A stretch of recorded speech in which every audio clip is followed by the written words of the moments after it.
Hi, I'm Attorney Ben Schwartz, and today we're going to do a video about shopping for a personal injury attorney. In a prior video, we talked about what to do if you've got an attorney already and you're dissatisfied with the service that you're getting. I wanted to do a video for people who might not have an attorney already and talk about shopping for a personal injury lawyer if you've had a slip and fall case or a car accident case or a dog bite case or something of that sort.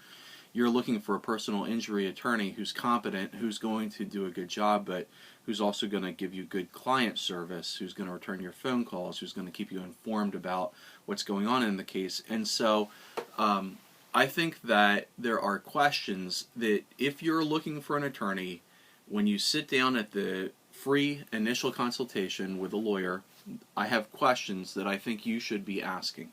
The first question is, who's going to be managing my case? In a lot of law firms, you don't actually deal with an attorney. In a lot of law firms, people report to me that they go in for the free initial consultation and they're not meeting a lawyer, they're meeting an assistant, a secretary to the attorney, or a paralegal to the attorney. And so one question that I would have if I were injured in an accident and if I were going to meet with the attorney is, who am I going to be dealing with?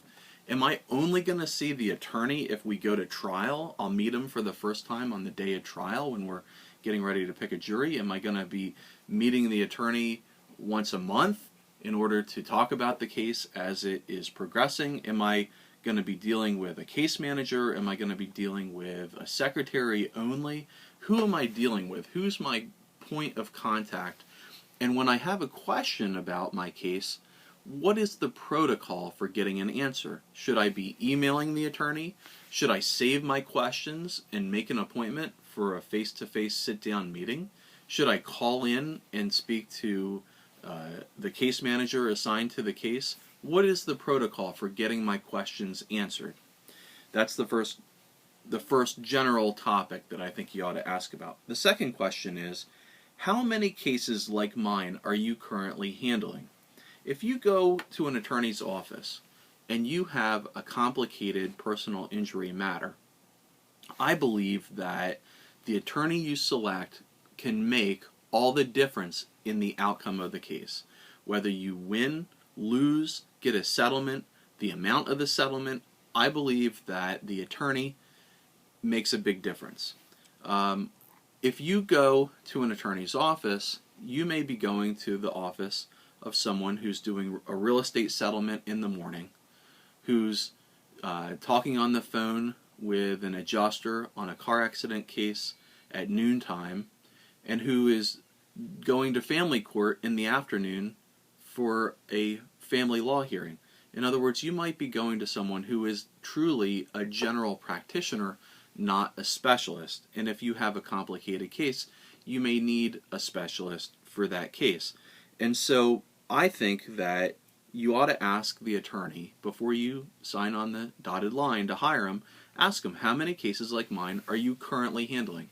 If the attorney says, well, this is going to be the only personal injury case that I'm going to have, that tells you something. That tells you that they're not a specialist in this area. If something complicated comes up and they need the foresight to deal with it, they may not have the foresight to deal with it if they're not a specialist.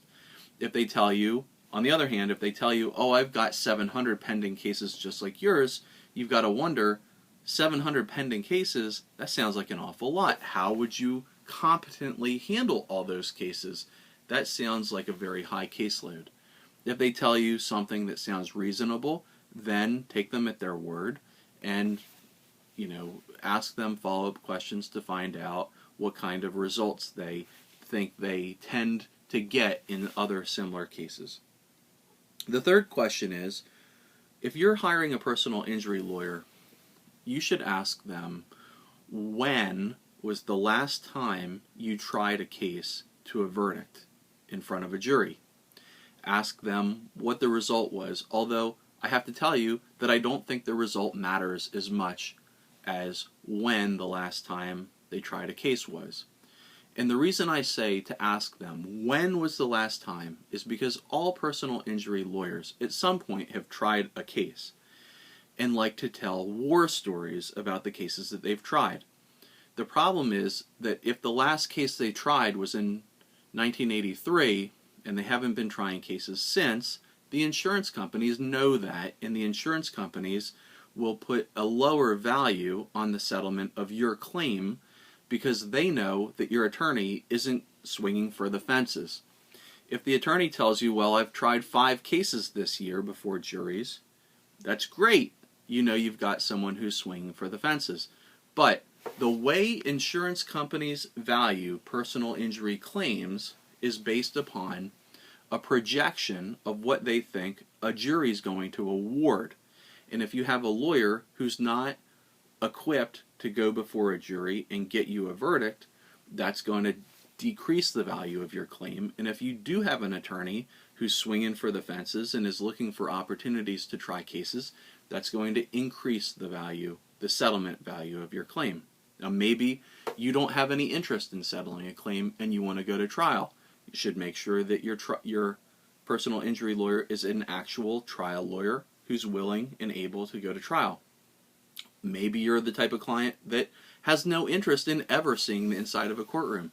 That's fine too. You should still hire the lawyer who's ready, willing, and able to try the case, because if you're looking for a settlement, that will increase the likelihood that you'll receive a fair settlement offer prior to trial.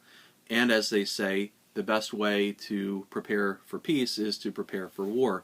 If the insurance companies and the defense lawyers know that your attorney's ready to go to war for you, they're going to be more inclined to settle the case and to settle for a fair amount.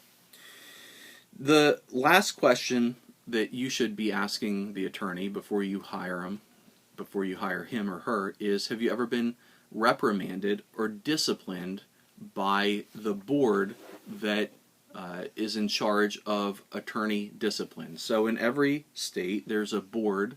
It's usually a board that is an administrative board run by the state Supreme Court, and that board is in charge of dealing with complaints relating to attorneys' ethics violations. Every state has a list of rules, and it's the attorney's ethics rules. The ethics rules cover everything under the sun, for from dealing with client money to maintaining client confidentiality. It covers so many different areas, so many different topics, and attorneys have to adhere to these ethics rules and standards. And so one question you should ask is, have you ever been reprimanded or sanctioned by the body that enforces those ethics rules? And see what the attorney says. Hopefully the answer is no. Sometimes the answer will be yes, and they can explain to you what they were sanctioned for, what they were reprimanded for, and how they learned from it. Or if they start making excuses, you can see that too, and you can gauge their quality based off of what they tell you. And you can also contact the ethics board and find out if this is a public information. Can you research it on your own? These are the things, I think, 4 questions really, that you should be asking before you sign on the dotted line to hire an attorney for your personal injury case. I'm Attorney Ben Schwartz. Hopefully you found this video informative and entertaining. If you have questions for me, my email address is ben.schwartz@schwartzandschwartz.com. You can also go on our Facebook page, facebook.com/Schwartz and Schwartz, and send us a message there. If you have a question that you would like me to answer, on the air, on the internet, like in this format, send it to me and let me know that I can do it in this format, and I will answer your questions. Thanks for watching.